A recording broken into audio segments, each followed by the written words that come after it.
नमस्कार सर्व श्रोते हो. बरोबर संध्याकाळचे 7 वाजलेले आहेत आणि आपण आजच्या कार्यक्रमाला सुरुवात करत आहोत. मी अपाम देशपांडे, मराठी विज्ञान परिषदेचा कार्यवाह.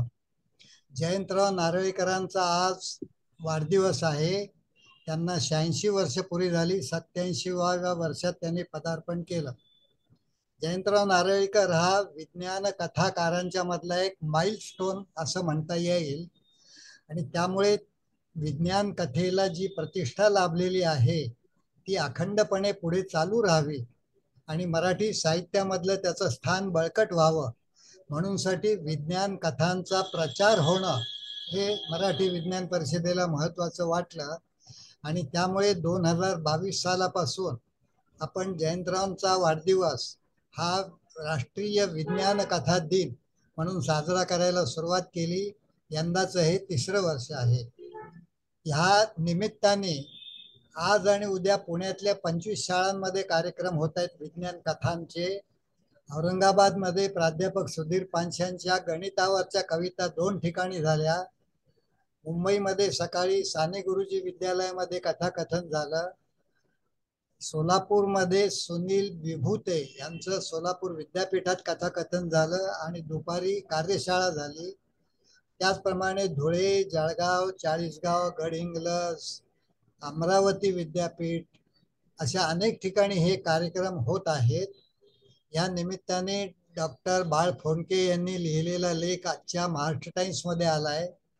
गेल्या रविवारी ह्याच विज्ञान कथांच्या विषयावरती सुबोध जावडेकरांनी लेख लिहिलेला लोकसत्ते छापून आला.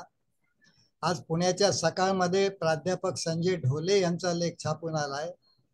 आजच्या सामनामध्ये जयंतराव नारळीकरांचे सचिव व्यंकटेश सामक यांचा लेख छापून आलेला आहे. तेव्हा अशा पद्धतीने अनेक ठिकाणी हे धुळ्याला शेवाळ्यांनी लेख लिहिला तोही छापून आलेला आहे. तेव्हा ह्या पद्धतीने आपण या विज्ञान कथेच्या संदर्भामध्ये काम करत आहोत आणि विज्ञान कथेला 1970 साली मराठी विज्ञान परिषदेने विज्ञान रंजन कथा स्पर्धा भरवून सुरुवात केली.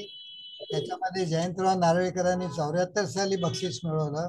डॉक्टर फोंडके, निरंजन घाटे, सुबोध जावडेकर, मेघश्री दळवी, रेखा बैजल अशा अनेकांनी त्याच्यामध्ये पुरस्कार मिळवले. लक्ष्मण लोंढे त्यात होते आणि त्यानंतर ते कथा लिहू लागले वर्तमानपत्रामध्ये, मासिकामध्ये किंवा जाहीर कथा कथन असेल. ह्या दृष्टीने मला सांगायला आनंद वाटतो की आज महाराष्ट्रामध्ये 50 ते 500 विज्ञान कथा लेखक उत्तम प्रकारे कथा लिहित आहेत आणि अमरावती विद्यापीठ, नांदेड विद्यापीठ, मुंबई विद्यापीठ अशा विद्यापीठा, SNDT विद्यापीठ अशा विद्यापीठांमध्ये MA लेव्हलला विज्ञान कथा ह्या विषयावरती पेपर असतो.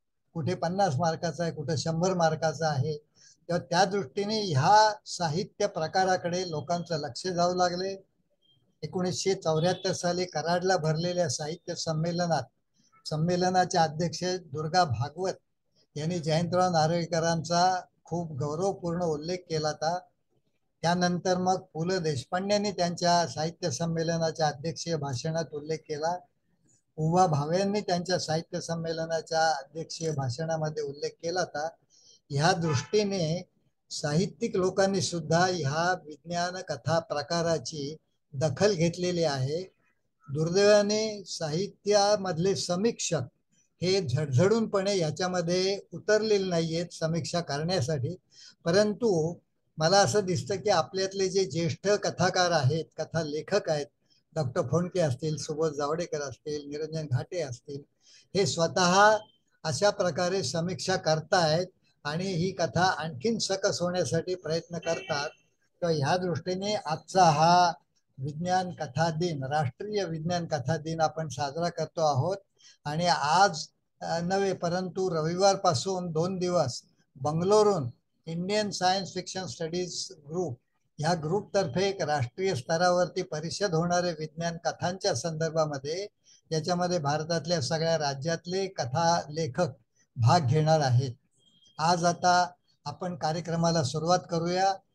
सुदैवाची आणि चांगली गोष्ट अशी की जयंतराव नारळीकरांनी त्यांचा संदेश आपल्याला पाठवलेला आहे, तो प्रथम आपण ऐकूया आणि त्याच्यानंतर मग आपण आकाश होगाडे यांना कथा सांगण्यासाठी विनंती करू. धन्यवाद. गेली 54 वर्षे मराठी विज्ञान परिषद विज्ञान कथा स्पर्धा भरवत आहे.